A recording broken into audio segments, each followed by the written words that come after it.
먼저 질문 하나 드리죠. 제가 10년 전에, 한 10여 년 전에 한 권사님께 받았던 질문입니다.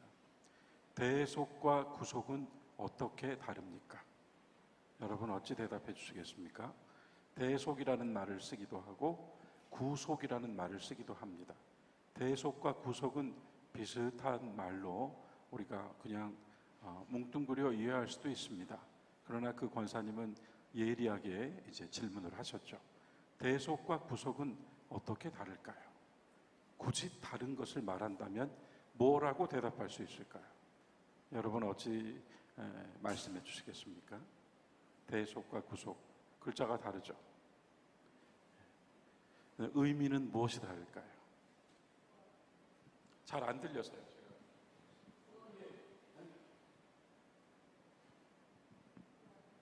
구원. 물론 대속과 구속을 이꼬로 하면은 대속, 구속하면 구원이죠. 우리 구원받음을 이야기하는 것이 대속과 구속이고, 조금 더 깊이 얘기한다면 예수께서 십자가에서 성취하신 일이죠. 그리고 십자가에서 성취하신 일을 하나님께서 인정해 주신 거죠. 그 어떤 죽음도 아닌 하나님의 아들 독생자 예수 그리스도의 십자가의 죽음만을 인정하신 거죠. 무엇으로써? 인류의 죄, 아담으로부터 비롯된 죄와 사망에 이르는 인류의 죄를 아들 예수 그리스도의 순종을 통하여서 하나님께서 받으시기에 합당한 사람으로 거듭나게 되는 구원의 성취를 하나님께서 인정해 주신 거죠. 그 인정의 증거가 무엇입니까? 부활입니다. 부활은 도장을 찍어 주신 거예요. 십자가로 그리스도께서 성취하신 아버지의 뜻에 순종합니다 하고 그대로 자신을 내어주신 아들의 순종에 대하여 하나님께서 내가 이것을 받는다, 인정한다 하고 서명해 주신 것이 부활입니다. 부활은 도장을 찍은 것입니다. 인쳐 주신 겁니다. 자, 다시 돌아와서요. 그러면 십자가의 성취로서의 대속과 구속을 어떻게 말할 것인가? 저는 그때 이렇게 대답을 드렸습니다. 대속은 하나님께서 받으신 것이고 구속은 우리가 받은 것입니다. 십자가의 성취가 하나님께서 그것을 모든 인간의 죄를 대신하여 값을 치른 죽음으로, 희생으로, 헌신으로 받아주셨다. 대속입니다. 대신 갚은 것을 받으신 거예요. 구속은 우리가 이 죄 중에서 죽음으로밖에 귀결될 수 없는 인생을 사는 가운데에서 그리스도는 부활하셨기 때문에 그리스도는 이미 죽음을 이겨버리셨고 지금도 영원하시기 때문에 그리스도의 생명에 참여하게 되는, 그리스도의 생명에 속하게 되는 우리의 구원을 그가 대신 치르신 값으로, 그래서 우리를 피로 값주고 샀다고 하시고요. 또한 교회를 피로 사신 교회라고 하죠. 피로 사신 교회. 여러분 이렇게 교회를 느껴보신 적이 있으시죠? 초동교회는 예수께서 피로 사신 것이다. 자, 그래서요, 대속과 구속을 굳이 구분한다면 대속은 하나님께서 받아주신 거예요. 대속으로. 구속은 우리가 은혜로 받은 것입니다. 우리가 한 게 없어요. 모든 사람이 아담 아래 있었지만 그리스도 안으로 옮겨진 것을 우리가 받게 된 겁니다. 여러분과 저는 구속을 받았습니다. 구속을 받았습니다. 구원이라고 하면 조금 더 달라질 것 같아요. 같은 의미지만 우리는 간절히 원합니다. 죽음이 끝이 아니며 하나님의 생명에 참여하고 하나님의 은총을 받으며 하나님의 축복 가운데 살기를요. 우리는 부르짖습니다. 우리는 죄와 사망의 그 울타리 쳐진 삶의 자리에서 부르짖어요. 원해요. 그런데 우리에겐 방법이 없어요. 우리가 하나님께로 가는 길을 알지 못해요. 인간에게선 하나님께로 가는 길이 있지 않아요. 오직 그리스도를 통해서만 있습니다. 구원, 우리의 그 간절한 바람에 물에 빠진 자가 살려주세요를 외치듯 내 힘으로는 나올 수 없는 상황에서 손이 하나 찾아들었죠. 지난 주일 우리는 다만 손을 잡아 주었을 뿐인데 주님의 은혜는 발과 발목에 힘이 들어갔다고 했지 않습니까? 예수께서 직접 가셔서 시몬의 장모의 열병을 보셨고 그리고 그의 손을 잡아 일으켜 주었다고 하지 않습니까? 신앙생활이라고 할 때 우리가 교회에서 성도의 교제로 하나님께 예배드리는 예배의 삶으로 신앙생활하죠. 그래서 말인데 정말 이제는 돌아와야 할 때가 되었죠. 그런 가운데에서 신앙생활이 단지 주일에만 있습니까? 주중에 우리는 날마다 기도하고 또 우리의 형제 자매 가운데 어려운 이가 있으면 찾아가고 그의 손을 잡아주고 위로해주며 신방하고 또한 병든 이가 있다면 그에게 찾아가 기도해주고 모든 것이 다 신앙생활이죠. 성도의 일주일은 세상살이의 일주일이랑 다르죠. 그 다른 내용이 다 무엇입니까? 구원을 선포하고 구원을 증거하며 구원의 역사를 그리스도를 대신하여 이루어가는 것이죠. 구원과 대속과 구속 말입니다. 하나님이 계수하시는 인생은 우리가 월급 받은 삶이 아니라 우리가 하나님의 생명으로 그리스도의 역사에 하나님의 구원에 동참한 일들을 세월로 여겨주신다고 했습니다. 아브라함이 애굽으로 먹고 살기 위해 아내를 누이라고 속여 살았던 14년은 계수되지 않았습니다. 아브라함이 모든 것을 다 인정하고 자신이 거짓으로 말미암아 아내뿐만 아니라 자기도 죽을 수 있었다고 하는 그 등골이 오싹한 역사를 뒤로 하고 다시 돌아와서 롯에게 네가 원하는 걸 선택하라. 네가 좌하면 나는 우한다고 하며 다 내려놓았을 때 그때로부터 아브라함의 생애는 다시 계수되었습니다. 여러분과 저의 생애를 감히 제가 이렇다 저렇다 말할 수 없지만 성경에서는 여러분과 저의 생애가 하나님과 동행한 시간으로서만 계수되기 때문에 시편 90편에서 모세가 하나님께 기도하기를 주여 나의 날짜를 계수할 수 있는 지혜를 주십시오라고 했습니다. 자, 오늘 말씀은요 우리가 6장 1절부터 11절까지 2주 전에 정말 또 의미 있게 우리가 나누었습니다. 6장 1절부터 11절까지에서의 진리는 이것이었죠. 아담의 결과는 죄와 죽음뿐이에요. 그리스도 안으로 들어와야만 의와 생명을 얻는다. 아주 바울이 명확하게 정리를 해주었습니다. 그런 가운데 바울이요 어떤 것을 예로 들었는가 하면 세례를 예로 들었습니다. 그래서 세례가 단지 내가 이제 이 교회에 속하였고 내가 이제 하늘의 생명책에 기록되었다를 넘어서는 엄청난 사건이 된다고 했습니다. 우리는 세례받은 날을 잊어버렸고 우리는 그때의 고백도 버렸을지 모르지만 하나님께서는 우리가 세례받은 날을 기억하시고 그날을 어떤 날로 여겨주시는가 하면 아담 안에 있던 손성호가 그리스도 안으로 옮겨진 날로 여겨주신다는 거예요. 아담 안에 있던 손성호가 저는 똑같이 살았지만 하나님께서 보시기에는 아담 안에 있던 손성호가 그리스도 안의 손성호로 옮겨진 날이 세례입니다. 자, 오늘 말씀에 6장 1절부터 11절을 먼저 오늘 나누어드린 페이퍼에 정리를 했는데요. 이건 읽겠습니다. 지난주를 상기하셔도 되고요. 그러면서도 오늘 또 새로 이야기를 한 게 있어요. 6장은 6장 1절과 15절에서 바울이 질문하고 스스로 대답합니다. 그래 이 질문이 비슷하게 보입니다. 6장 1절과 6장 15절을 보시면 비슷하게 보여요. 하지만 질이 달라요. 차원이 달라요. 두 질문은 다른 질문입니다. 다른 질문이지만 대답은 똑같아요. 그럴 수 없습니다. 그런데 첫 번째 질문인 6장 1절 질문을 다시 한번 제가 상기하면서 6장 1절부터 11절을 정리해 보았습니다. 내용을 읽을게요. 여러분, 이 나누어드린 유인물을 그대로 따라와 주시면 되겠습니다.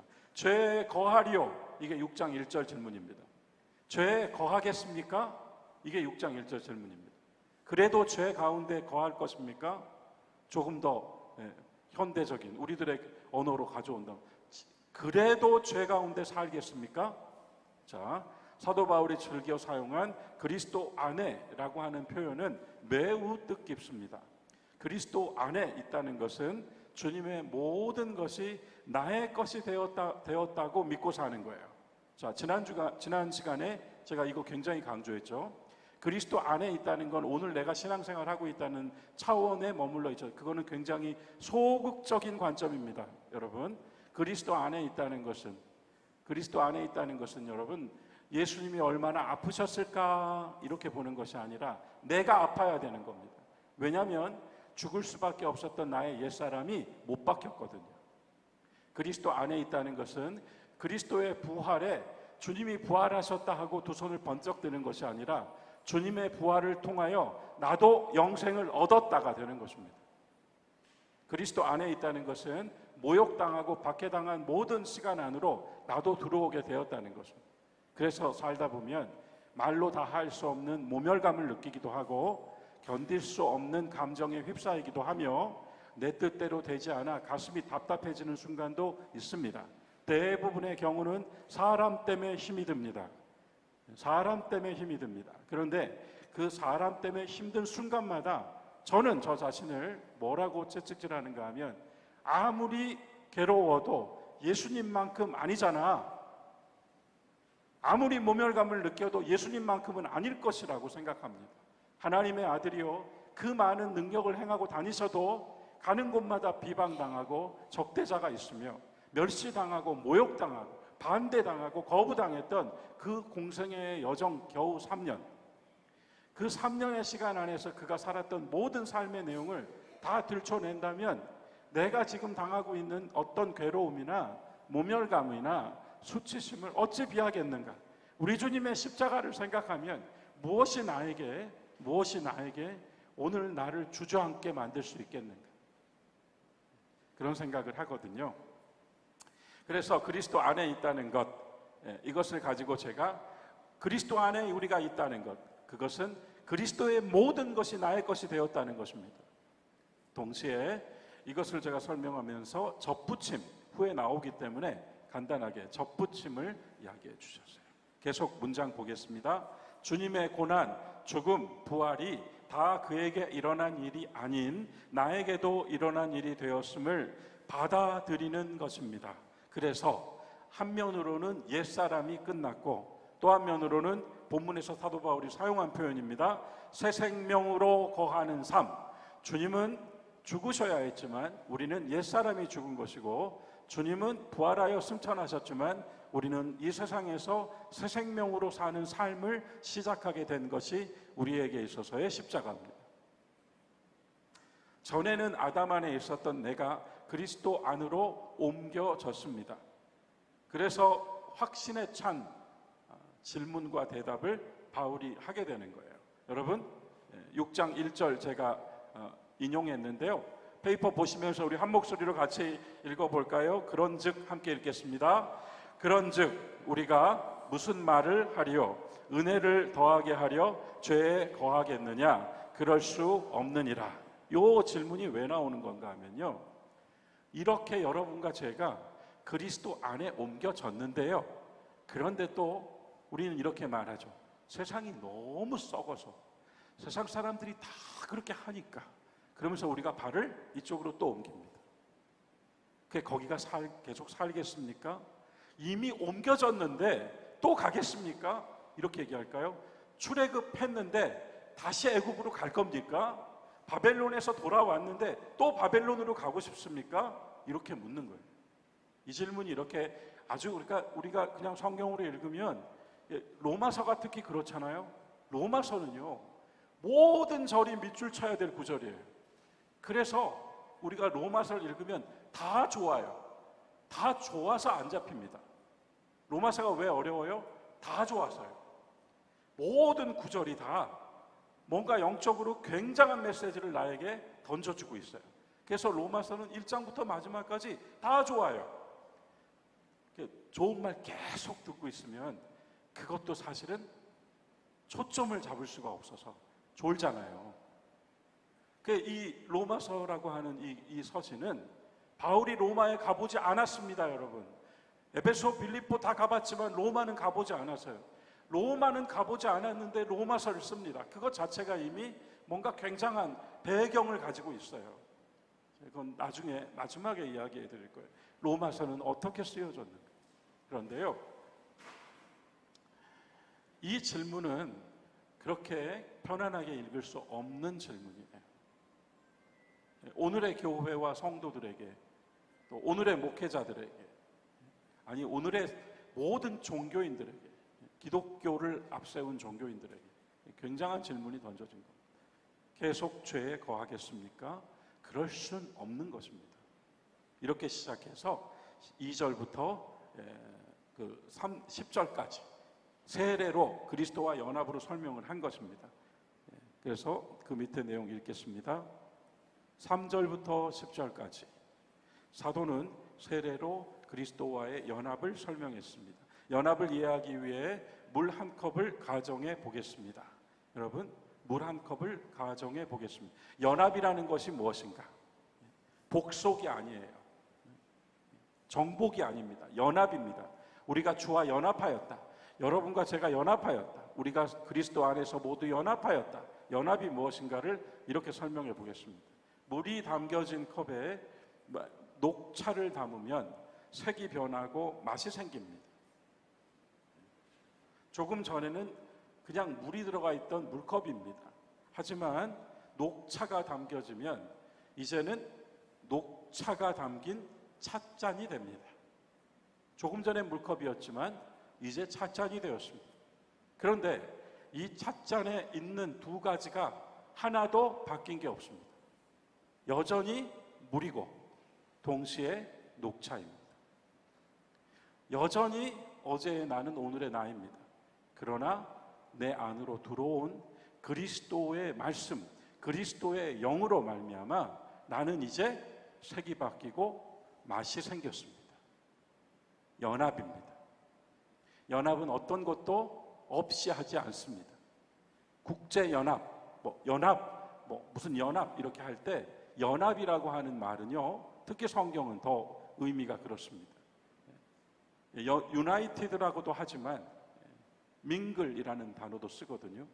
연합이라고 하는 것은 섞였지만 어느 것도 사라지지 않았습니다. 자, 계속 보겠습니다. 구원받은 후에도 여전히 그 사람입니다. 그러나 전에는 죽을 수밖에 없었던 죄인이었던 사람이 그리스도의 부활 안에서 영원한 생명을 얻은 사람이 된 것입니다. 그 사람인데요. 그런데 한 가지 위치가 달라졌습니다.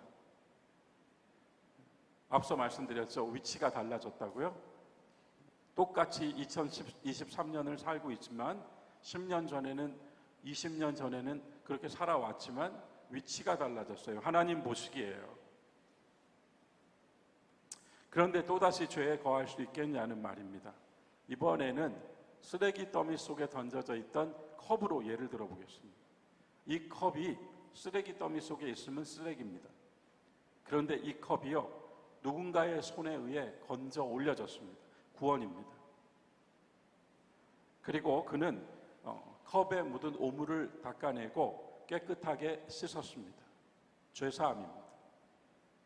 그리고 나서 이제 깨끗해진 컵은 더 이상 쓰레기 더미에 있는 것이 아니라 언제든 담아 쓸 수 있는 탁자 위에 올려졌습니다. 의롭게 됨입니다.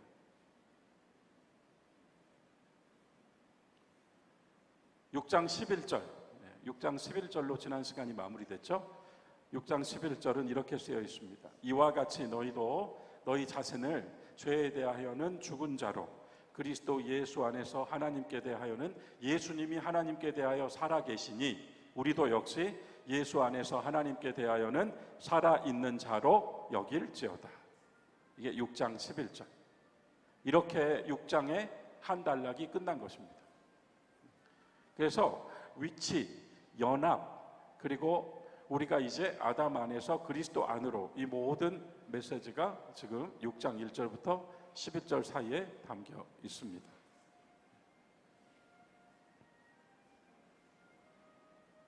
자, 이제 두 번째는요, 그 뒤에 6장 12절부터 14절, 6장 12절부터 14절 말씀을 또 한번 상고해 볼게요. 6장 12절, 그러니까 이제 11절에서 그렇게 한번 질문의 대답이 끝났습니다. 죄에 계속 거할 수 있겠습니까? 우리가 이미 옮겨졌는데요, 이렇게 끝났어요. 그리고 나서 6장 12절이 그러므로 했으니까 앞의 내용과 연결이 되면서 동시에 뒤의 내용과도 연결이 되는 브릿지입니다. 근데 6장 12절부터 14절에서 핵심은 그럼 우리는 어떻게 살아야 합니까에 대한 바울의 대답이에요. 이제 옮겨졌으면 우리가 그래서 발을 다시 죄로 돌아가지 않게 하려면 우리 이제 어떻게 살아야 할까요? 우리가 이 세상에 속하고 세상살이를 하고 있지만 그래도 우리가 하나님께서 보시기에 그리스도 안으로 옮겨진 사람으로서 어떻게 사는 모습이 진짜 사는 모습일까요? 여기에 대한 대답이에요. 그 대답의 두 가지는 하나님께 드리시고 하나님께 드리십시오. 예수님을 몰랐던 사람이 세례를 받고 그리스도인이 되었다면 그에게는 분명 신앙의 목표가 생길 것입니다. 여러분, 어떤 신앙의 목표를 각자 가지고 계시나요? 여러분들은 이 신앙생활의 목표가 무엇인가요? 물론 우리는 죽음 가운데에서도 영혼으로 이끌어 가셔서 천국의 소망을 가지고 살고 있습니다. 그러나 그것은 우리가 아직 경험하지 못했고 언제인지 모릅니다. 그럼 오늘 우리는 어떤 신앙의 목표를 가지고 매진하고 있습니까? 우리는 어떤 경주자로 달리고 있습니까? 우리는 매일 그냥 주어진 루틴으로 아침에 눈을 떴고 주어진 하루를 살고 나의 세상살이를 살고 저녁을 맞이하고 밤이 오면 잡니까? 우리는 분명 그렇게 살아가는 속에서도 신앙인으로서의 목표를 이루기 위해 경주자의 삶을 살고 있다고 말합니다. 어떤 목표일까요? 단지 의롭게 되어 깨끗하게 탁자 위에 올려져 있는 것만으로 만족할 수가 없습니다. 여기에 뭔가가 담겨져서 누군가에게 쓰임받기를 원해요. 우리 그런 얘기를 늘 하잖아요. 주님의 도구가 되기를 원합니다. 주님께 쓰임받기를 원합니다. 하나님 사용하시는 인생이 되기를 원합니다. 말로만 하시는 거 아니잖아요. 탁자 위에 놓여져 있는 깨끗해진 컵처럼 쓰임받기를 기다리고 있지 않습니까? 그러면 그 목표는 의롭게 됨으로 끝난 것이 아니라 이제 하나님의 쓰임 안에서 주께서 쓰시는 인생이 되는 것이고 동시에 또 하나의 목표가 바울에 의해 주어지는 겁니다. 의롭게 됨으로 끝나서는 안 되죠. 더 나아가야 합니다. 어떻게 나아가야 하는가 하면 바울은 이 목표를 거룩함에 이르십시오. 자, 이거를 성결교에서 뭐라 그래요? sanctification, 성화라고 합니다. 그러면 우리가 정말 완전한 성화에 이를 수 있습니까? 감리교회 웨슬리는 완전한 성화에 이를 수 있다고 했습니다. 여러분, 완전한 사람이 될 수 있겠어요? 우리의 성화가 매일매일 우리가 정말 하나님께서 보시기에 아주 거룩하게 변화되는 삶을 늘 오르막으로, 늘 올라가는 도상으로 살아갈 수 있겠습니까? 그래서 사도 바울이 어쨌든 준 목표는 이것입니다. 거룩함. 그러면 거룩하게 됨, 이게 이제 5장부터 8장까지 그 4장이 지금 이 얘기를 다루게 될 거예요. 우리가 지금 그 도입에 들어왔습니다. 의롭게 됨으로 끝난 게 아니에요. 탁자 위에 컵으로 끝난 게 아니라 이제 이게 어떻게 쓰여야겠어요. 그러면 5장부터 8장까지는 어떻게 쓰여야 할까요? 그걸 얘기해 주는 거예요. 어떻게 쓰이는 게 가장 합당합니까? 성도니까 거룩하게 쓰여야겠죠. 나의 인생이 거룩한 일에 사용되기를 원합니다. 그러나 이것을 조금 다른 말로 해볼까요? 깨끗함. 우리가 정말 삶에서 점점 더 우리의 삶이 깨끗해지고 우리의 영혼이 깨끗해지고 맑아지기를 원해요. 왜냐하면 마태복음 5장에서 주님 말씀하셨거든요. 깨끗한 사람은 복이 있나니 하나님을 볼 것이요. 깨끗해지기를 원해요. 단지 여러분 종교적 표현으로 거룩함 이렇게 말하면 또 우리는 저만치 두고 나는 아직 저기에 이르지 못했으니 할 수 있어요. 하지만 여러분 다시 얘기해 보자고요. 여러분과 제가 정말 깨끗하고 맑아야지 누군가가 나의 말을 듣고 나를 통하여 그리스도를 볼 수 있을 것 아닙니까? 그죠? 저도 마찬가지예요, 여러분. 이 혼탁한 마음으로 어떻게 예수님을 보여줍니까? 그래서 삶이 끝없이 그 깨끗함을 향한 도상으로 전진해 나가고 매일매일 우리가 하나님 앞에서 우리를 비추고 또 말씀으로 우리를 밝혀서 우리가 정말 날마다 주님 보시기에 더욱 깨끗하게, 네, 그래서 하나님 보기를 원합니다. 목표 아닙니까? 그래서 이 내용이에요. 그렇게 하려면 어떻게 해야 되는가를 지금 이야기해 준 겁니다. 자, 계속 볼까요? 2번 항목의 네 번째 줄입니다. 나는 여전히 어제의 그 사람이라고 할지라도 하나님께서 보시기에 내가 서 있는 위치는 이미 달라졌습니다. 이제 나는 예수 그리스도를 주라고 부릅니다. 그러므로 더 이상 죄는 나에게 왕 노릇할 권리가 없어졌습니다. 여러분, 이것 또한 우리들의 편에서가 아니라 주님이 이루신 일이에요. 죄는 이제 내가 이제 나의 주인이 예수 그리스도가 되셨기 때문에, 주님이 되셨기 때문에 죄는 이제 나의 삶에서 나를 지배할 권리를 빼앗겼어요. 전에는 죄가 나를 지배했습니다. 나는 내가 산다고 생각했지만 실은 그렇지 않았습니다. 나는 솔직히 원하는 대로 살았고 바라는 대로 바랬습니다. 하지만 원하는 대로 할 수 없었고 바라는 대로 되지 않았습니다. 내가 내 몸으로 쾌락과 만족을 추구했습니다. 여러분, 분명히 단언하는데 우리의 몸은 우리의 것이 아니죠. 우리의 몸은 우리의 것이 아닙니다. 하나님께서 빌려주신 거예요, 여러분. 이 몸이 말입니다. 의사 선생께서 당신 이제 한 달 남았습니다. 그런 순간 어떻게 돼요? 의사 선생의 몸이 됩니다. 이 몸이.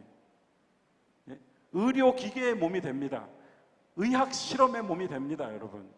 현실입니다. 저는 많은 우리 교우들께서 마지막 시간 앞에서 저에게 해주었던 이야기를 증언할 수 있습니다.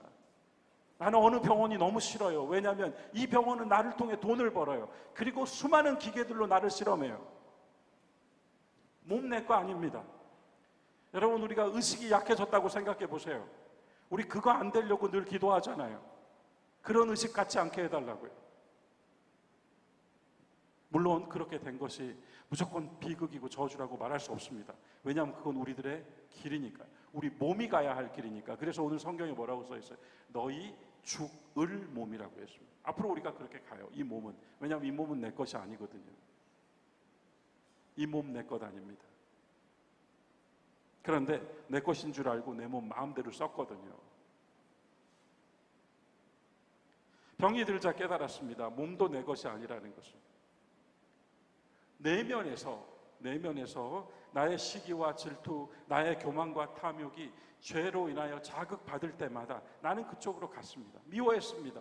질투했습니다. 욕망했습니다. 6장 12절 같이 읽어볼까요, 여러분? 맨 아래에 있습니다. 6장 12절 함께 읽겠습니다. 그러므로 너희는 죄가 너희 죽을 몸을 지배하지 못하게 하여 몸의 사욕에 순종하지 말고, 그러니까 내적으로 몸의 사욕이라 그러잖아요. 내 안에 있는 나의 욕망에 순응하지 마라. 계속 보시면 또 하나가 나옵니다. 또 하나, 뒷장으로 넘어갈까요? 또 하나가 있습니다. 내적으로라고 먼저 말씀드렸어요. 내적으로. 또 하나는 외적입니다. 또 하나는 죄인 줄 알면서도 거리낌 없이 행하고 양심의 소리에 귀를 닫아버렸던 것이 또 하나인데요. 바울이 또 하나를 말했습니다. 6장 13절 상반절에서요. 또한 너의 지체를 불의의 무기로 죄에게 내어주지 말라. 내어주지 말라.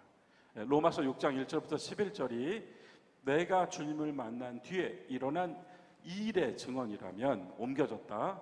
6장 12절 이하는 살아가는 삶에 대하여, 믿음과 순종의 삶에 대하여 아주 강력한 권면이 주어졌습니다. 이 강력한 권면에서 먼저 얘기한 거는 여러분의 마음을 죄의 종 되게 내어주지 마시고 여러분의 눈과 귀, 코와 입, 손과 발을 불의의 무기로 내어주지 마세요. 여러분의 입으로 화를 내고 싶어도 참으시고 여러분의 입술로 무언가 다른 말을 하고 싶어도 참으시라고 하는 거예요. 불의의 무기에 내어주지 말라고 했습니다. 그리고 나서 바울의 권면은 이렇게 이어집니다. 바울의 권면은 6장 13절 하반절, 오늘 세 번째 패러그래프, 오직 너희 자신을, 우리 함께 읽어보겠습니다. 오직 너희 자신을 죽은 자 가운데에서 다시 살아난 자 같이 하나님께 드리며 너희의 지체를 의의 무기로 하나님께 드리라. 여러분, 이게 보통 말씀이 아니더라고요. 제가 많이 이 말씀을 찾아보고 공부하고 묵상하면서 보통 말씀이 아니다 생각했습니다. 일단은 여기서 우리가 하나 딱 붙잡게 되는 것이 나를 주님께 드리다입니다. 전에는 죄에 나를 내어주었습니다. 그러나 이제 내가 옮겨진 것을 알았고 내가 이제 그리스도 안에 있다는 것을 알게 되었습니다. 나는 이제 나를 주님께 드리기 원합니다. 이게 목표예요. 내가 나를 주님께 드림으로써 의의 무기로 사용될 때에 나는 바로 깨끗함의, 거룩함의 길에 삶을 살게 된다는 것이 바울의 설명이에요. 그래서 내적 존재로서는 마음과 영으로서의 여러분 자신을 하나님께 드리고, 몸의 지체들로서 우리의 손, 발, 눈, 코, 입을 의의 무기로 주님께 드리며 살아가야 합니다. 그리고 또 하나, 나를 주님께 드리면서, 이 구절이 너무 귀하다고 제가 말씀드린 이유는 여기 있습니다. 내가 한다가 아니라 나를 드린다라고 하는 것을 바울을 통하여 배웠습니다. 나는 주를 찬양한다, 우리 이렇게 하잖아요. 근데 제가 이 구절에서 깨달았다는 거예요. 여러분, 나는 주를 찬양한다가 아니라 나는 찬양을 주님께 드린다. 나는 선을 행한다가 아니라 나는 나의 행동을 선하신 하나님께 드린다. 나는 직분을 수행한다가 아니라 나는 나의 사명을 충성으로 주님께 드린다. 드린다더라고요, 전부. 이게 신앙인의 삶의 내용이 전부 내가 한다면 뭐가 돼요? 율법 아래. 그런데 주님께 드린다라고 하면 어떻게 돼요? 은혜 아래. 그래서요, 사도 바울이 쉽게 말해서 소크라테스도 뛰어넘었고 공자, 노자도 뛰어넘었어요. 여기서 이 말씀을 통하여서 제가 보기에는요, 내가 해야 돼요. 내가 윤리적 삶을 살아야 되고요, 내가 사유해야 돼요. 내가 도덕적이어야 되고요, 내가 내 의, 아르케를 내가 이루어야 돼요. 용사는 용맹함으로 이루어야 돼요. 정치인은 다스림으로 이루어야 돼요. 농부는 땅을 일금으로 이루어야 돼요. 그런데 다 내가 해야 돼요. 그런데 내가 해야 되는 게 없어요. 나를 드리는 거예요. 선하신 하나님께, 능력의 하나님께, 찬양받으실 하나님께, 생명의 하나님께 나를 드림이더라고요, 신앙생활은요. 그러면 우리가 우리의 힘으로 거룩해져요? 우리의 힘으로 깨끗해집니까? 불가능이에요. 그건 전부 뭐예요? 율법 아래예요. 유대인은 그렇게 가르친 거예요. 율법 잘 지키면은 우리가 깨끗해진다고 가르친 거예요. 내가 한다고 가르치는 거예요. 그런데 복음은 내가 한다가 아니라 그랬잖아요. 뭐라고 했습니까? 주께서 하신다라고 했습니다. 그래서 나를 드린다, 이 표현이 다른 말로 하면 무엇입니까? 헌신입니다. 우리의 헌신 예배, 우리의 헌신, 이 모든 표현들이요, 정말 우리가 얼마나 이것을 우리의 상식 수준에서 이해하고 표현하며 살고 있는가 생각해 보았습니다. 그렇게 될 때 14절 상반절이 체험됩니다. 그렇게 될 때 죄가 여러분을 주장하지 못하게 될 것입니다. 점점 더. 여러분과 제가 나의 이것을, 나의 마음을, 나의 지체들을 의의 무기로 하나님께 드리는 삶을 끊임없이 실행해 나갈 때 점점 더 나의 안에서 주인 노릇하고 내 손에 주인 노릇하려고 했던 죄의 지배권이 점점 떨어져 나간다는 거예요. 죄가 여러분을 주장하지 못할 것이요. 저는 사도가 여러분 드리도록 노력하십시오라고 하지 않고 드리라 한 것에 감사해요. 죄가 여러분을 주장하지 못하게 하라가 아니라 죄는 여러분을 주장하지 못합니다라고 해준 것이 너무 감사해요. 하나님의 능력이 그와 같다는 것을 제게 보여주셨어요. 그래서 우리의 믿음은 단호하고 확신에 차 있어야 할 뿐만 아니라 하나님의 말씀으로 주신 것은 끝까지 붙들고 있어야 합니다. 우리의 시간이 아니거든요. 내 가정, 내 자식, 내 앞길, 나의 모든 것들 우리의 시간 안에 있지 않습니다. 하나님께 드리십시오. 자, 계속 마무리를 좀 해야 되겠네요. 14절 하반절이, 그래서 제가 아까 이건 다 초월한 것입니다. 이거는 사도 바울이 뛰어넘었습니다. 모든 것을, 인간이 만들어낸, 인간의 문명에서 이야기된 인간의 도리를 다 뛰어넘었어요. 그것이 바로 14절 하반절입니다. 여러분 같이 읽어볼까요? 이는 너희가, 함께 읽겠습니다. 이는 너희가 율법 아래에 있지 아니하고 은혜 아래에 있습니다. 은혜 아래에 있습니다. 왜 은혜 아래에 있다는 것이 귀할까요? 우리 힘으로 되는 것이 아니고 하나님께서 그와 같이 우리에게 은혜를 베풀어 주심으로, 우리가 할 수 없는 것은 하나님께서 하신다는 것을 분명히 말씀으로 약속해 주셨다는 겁니다. 내가 한다가 율법 아래의 생활이라면 드린다는 은혜 아래의 생활입니다. 드렸다라고 하는 것은 내게는 없다는 것입니다. 내 자식 고민 나에게 없다는 거예요. 내 삶의 고민 나에게 없다는 거예요. 내 목회의 고민 나에게 없다는 거예요. 제가 이 말씀 읽으면서 회개도 많이 하고 기도도 많이 했다니까요. 내게 없어요. 이것들이 내가 할 수 없기 때문에요. 그건 전부 율법 아래에 있는 거예요. 내가 한다는 것.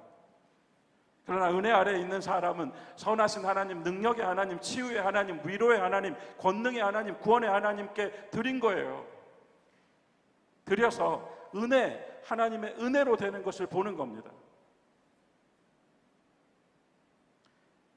내 손에 더 이상 없다는 것은 이제 내 손이 어떤 손이 되는 거예요? 기도하는 손이 되었다는 것입니다. 여러분 마태복음 6장에서 기가 막힌 구절 있죠? 무엇을 먹을까 마실까 염려하지 말라 하신 말씀 뒤에 여러분은 먼저 그의 나라와 그의 의의를 뭐하라고 했습니까? 구하라. 구하라. 그리하면 이 모든 것은 더해 주신다. 우리가 해야 될 일이 뭐예요? 구하라. 구하면 주실 것이요. 찾으라. 찾으면 찾을 것이요. 두드리라. 두드리면 열릴 것이라. 헌신. 헌신입니다. 여러분과 제가 하나님께 기록될, 생명책에 기록될 우리의 삶은 헌신이에요. 더 강조할 수가 없겠습니다. 나를 드립니다가 기도가 되면 나는 주님을 더욱 의지합니다. 여러분 마지막 세 번째 내용은 다음 시간에 조금 더 보도록 하겠습니다. 우리는 6장 1절에서 죄에 거하리요, 6장 15절에서 죄 지으리요 이렇게 묻는 바울의 질문과 그럴 수 없습니다 라고 하는 바울의 대답을 함께 듣습니다. 그 속에서 바울은 우리에게 놀라운 이야기들을 들려주었습니다. 오늘 특별히 6장 12절부터 14절을 강조했습니다. 우리가 해야 될 일이 무엇인가? 우리는 주께 드립니다. 하나님께 의의 무기로 나의 모든 지체를 내어주고 나의 마음을 하나님께 드려서 내가 삶에서는 죄의 종노릇하기가 싫은 것이고 또한 하나님께서 보시기엔 하나님께서 거룩하게 여겨주시는 깨끗한 신앙인의 삶을 사는 것입니다. 그와 같이 하나님께 기억되는 삶을 살다가 주님의 나라에 가기를 원하는 겁니다. 우리 신앙의 목표는 우리의 거룩함에 있다는 겁니다. 의롭게 하신 것은 하나님이십니다. 거룩하게 됨은 우리의 삶이 함께 병행되어 있습니다. 우리가 어떻게 살까의 문제를 더 이상 공자에게 들을 필요가 없게 되었습니다. 왜냐하면 우리는 우리의 힘으로 안 되기 때문입니다. 우리가 하려고 하면 할수록 물에 빠져있는 자가 점점 물속으로 끌려 들어가듯이 우리가 뭔가 안 하려고 하면 더 그게 우리를 붙잡는 강한 손이 됩니다. 차라리 놔버려야 됩니다. 주께 드린다. 오늘 수요일 여러분과 함께 나눈 이 은혜가 또 우리의 남은 또 한 주간의 삶에 견고한 밑바탕이 되어서요, 여러분 우리의 기도에 분명한 내용이 생겼습니다. 드리십시오. 맡기십시오. 그냥 아무렇지도 않게 무책임하게 맡기는 게 아닙니다. 선하신 하나님께, 능력의 하나님께 맡깁니다. 맡기시면 하나님의 시간 안에 하나님의 때로 역사하시는 그분을 믿고 말씀을 의지하는 삶은 바로 그것입니다. 주께 드려 의의 무기로 쓰임 받으시고 거룩함에 이르시는 귀한 사용이 되시는 우리 초등 교우들 또 성도 여러분 되시기를 주님의 이름으로 축원합니다.